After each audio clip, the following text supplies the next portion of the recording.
Every December, a single figure dominates our world. He is pure benevolence, a jolly, red-suited man who asks only one question.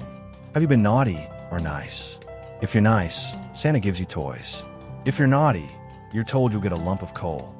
But what if that question once carried real consequences?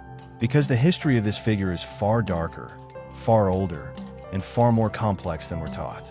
It involves not just one man, but a whole shadowed procession of ancient gods, horned demons, and stick-wielding spirits. Long before Santa Claus became a harmless holiday icon, his tradition grew out of pagan winter solstice rituals, celebrations held at the darkest point of the year, when the boundary between order and chaos was believed to thin. Later, these beliefs were absorbed into Christian Europe. By the Middle Ages, Saint Nicholas would visit children on December 5th or 6th to reward good behavior. But he did not come alone. In Alpine Austria and parts of Germany, his companion arrived the same night. His name was Krampus. Krampusnacht, Krampus night, was when adults dressed as horned demons, rattling chains, knocking on doors, and terrifying children into obedience. Sometimes, children didn't even need to wait indoors. They could see Krampus charging through the streets during a Krampuslauf, a wild, drunken run where grown men became the monster, blurring ritual, fear, and release. This wasn't folklore meant to comfort. It was folklore meant to discipline. By the late 1800s, Krampus was so ingrained in European culture that he appeared on holiday postcards, Krampuskarten. These weren't warm greetings. They showed children being beaten with birch sticks, dragged away in chains, or stuffed screaming into a demon's sack. For centuries, most Americans never saw these images. They never met Santa's darker half. But in the Alps, Krampus was already known by his true title, the original Bad Santa. And once you understand that, the question changes. Have you been naughty or nice? Was never a joke. Today, we're going beyond the Coke ads and the Christmas carols. We're going to investigate the surprising historical truth. The original Santa Claus was not a jolly solo act. We will trace his evolution from a 4th century bishop in modern-day Turkey through the terrifying mythological wild hunt of a Norse god, and into the frigid Alps where his companion was a literal chained demon. This is the true, global, and often dark history of Santa Claus. Our journey does not begin at the North Pole. It begins in the Roman Empire. The earliest and most historically grounded figure behind Santa Claus is Saint Nicholas, born around 300 AD in the ancient Lycian city of Patara, a thriving Mediterranean port in what is now modern-day Turkey. In Turkey, he is still known as Noel Baba, Father Christmas. Nicholas was born into wealth, the son of a prosperous merchant. When his parents died during an epidemic, he inherited a vast estate. Instead of living in comfort, he quietly gave it all away. According to early Christian account, Nicholas became known across the ancient world for secret generosity, profound piety, and miraculous acts. He was revered as the patron saint of travelers, students, and sailors, earning that title after legends claimed he calmed violent seas and even brought a drowned sailor back to life. But one story more than any other would define his legacy. A once wealthy man in Patara fell into ruin and faced an unthinkable choice: selling his daughters to survive. Nicholas decided to intervene, but in secret to spare the family's shame. Under cover of darkness, he tossed a bag of gold through their window. When the windows were later sealed, Nicholas returned and dropped the final gift down the chimney. This single act becomes the foundation of an entire tradition. Secret nighttime visits, gifts delivered unseen, and the enduring image of gold, symbolized by the 3 golden balls still associated with Saint Nicholas today. Nicholas later moved to the nearby city of Myra, now called Demre, where he became bishop and took part in the pivotal Council of Nicaea in 325 AD. He died on December 6, 343 AD, a date that would matter far more than Christmas for centuries to come. For hundreds of years, it was December 6th, not December 25th, when children received gifts in his name. His influence became so powerful that it outlived empires. Yet even in death, Nicholas could not rest. In 1087, during the First Crusade, merchants from Bari, Italy, broke into his tomb and stole much of his skeleton, relics believed to hold divine power. Today, those remains lie in Bari, while others are preserved in Turkey, including in the Antalya Museum. His original burial site, an 11th century church and monastery in Damre, still stands. Now known as the St. Nicholas Museum, it draws visitors from around the world. Its faded frescoes and stone carvings surrounded by ancient ruins and Lycian rock-cut tombs.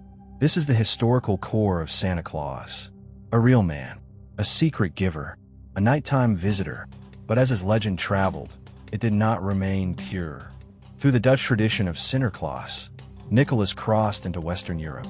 In Slavic lands, his spirit blended with figures like dead Moros, or Ayaz Ada in Turkic cultures, winter beings who judged, rewarded, and punished.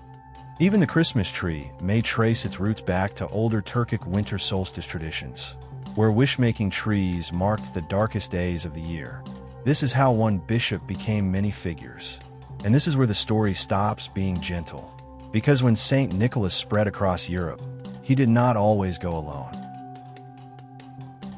So how did a kind, Mediterranean bishop acquire an army of flying reindeer and the ability to cross the entire world in a single night? To answer that question, we have to look north.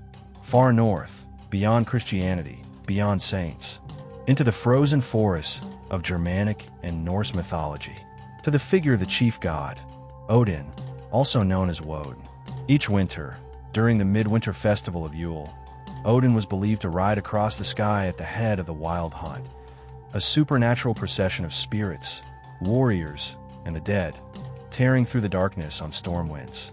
He was described as an ancient wanderer, tall, hooded, cloaked against the cold, with a long white beard flowing in the night air. The resemblance is difficult to ignore, but the parallels go deeper. Odin did not travel alone.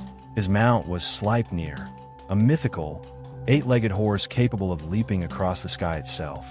And just like children leave offerings today, children in the Germanic world once placed hay or carrots in their boots or wooden shoes near the hearth or chimney to feed Sleipnir as he passed overhead.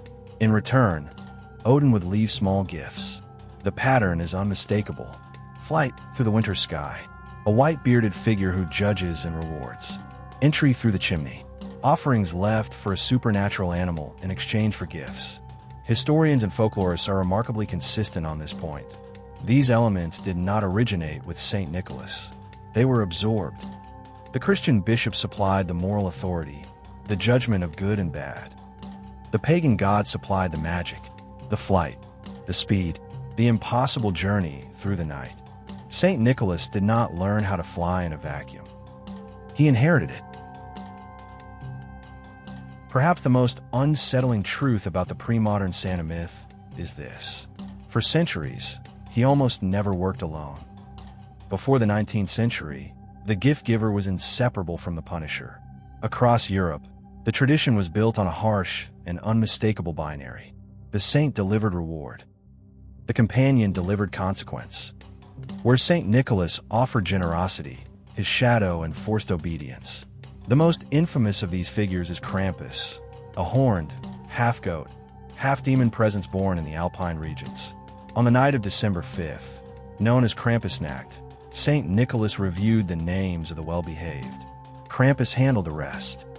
Armed with a bundle of birch rods and dragging heavy chains, he did not threaten disappointment. He threatened removal, stuffing wicked children into his sack and carrying them away into the winter darkness. And Krampus was not an anomaly. In Germany, St. Nicholas was followed by Knecht Ruprecht, farmhand Rupert. He demanded that children recite their prayers. Failure was met not with scolding, but with blows from a stick. In France, the role was filled by Père Fouettard, literally, Father Whipper, whose sole purpose was punishment. Different names, different regions, the same function. Together, they reveal the true nature of the tradition before its modern sanitization.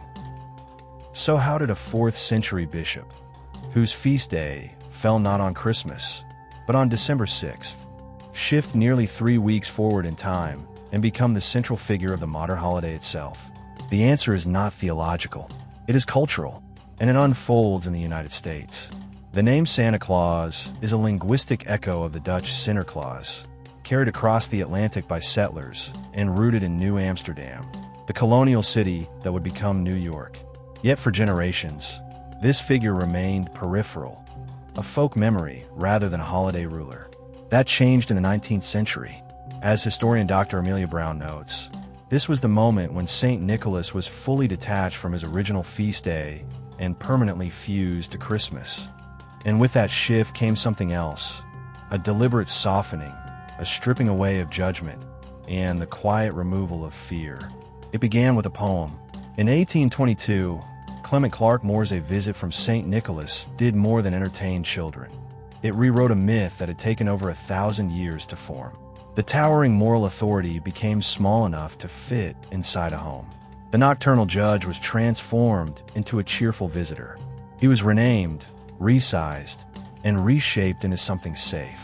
And the companions, the punishers, the shadows, the enforcers of consequence, were erased entirely. No Krampus, no sticks, no chains, just laughter drifting down a chimney on Christmas Eve. But words alone were not enough to fix a legend in the public imagination. That task fell to Thomas Nast, a German-American cartoonist whose illustrations for Harper's Weekly gave Santa his permanent geography and his permanent body. Nast relocated him to the North Pole, far from history, far from Europe, far from judgment. He surrounded him with elves, workshops, and endless productivity, turning a moral arbiter into a tireless laborer of joy. Most importantly, Nast gave him a uniform, the red suit, the white trim, the belt, a costume that concealed centuries of darker inheritance. By the time the 20th century arrived, Santa Claus was ready for his final transformation. Commercial art, most famously Haddon Sundblom's illustrations for Coca-Cola, did not invent Santa, but they embalmed him. The result was a globally recognizable figure, warm, laughing, benevolent, and entirely alone. A being who no longer judged, no longer punished, and no longer inspired fear. The shadow was gone. What remained was comfort, consumption, and a story easy enough to swallow without questions. But Santa Claus is not a single man. He is an accumulation, a charitable bishop from Roman Turkey, a sky-riding god tearing across winter storms, a saint flanked by demons whose job was to enforce obedience, and finally, a smiling icon purified for a modern world that no longer wanted to remember what winter once represented: scarcity, darkness, judgment. The Santa we know today is a cultural construction, something assembled, edited, and carefully made harmless. A cultural Frankenstein's monster, stitched together from centuries of belief, the quiet piety of a 4th century bishop, the storm-ridden magic of pagan gods, the judgment of saints once flanked by demons and punishers. Then, piece by piece, the dangerous parts were removed, the chains fell away, the sticks disappeared, the shadows were dismissed. A myth stripped of its teeth, dressed in red, and placed at the center of a holiday built on reassurance. And yet, buried beneath the laughter, the lights, and the music, the old question still survives. Have you been naughty or nice? Once that question carried weight. Once it was not asked gently. Once the answer mattered. History doesn't disappear. It just waits to be forgotten. If you want more stories where myth and truth collide, subscribe and join us as we uncover what time tried to bury. Thanks for watching, and see you next time.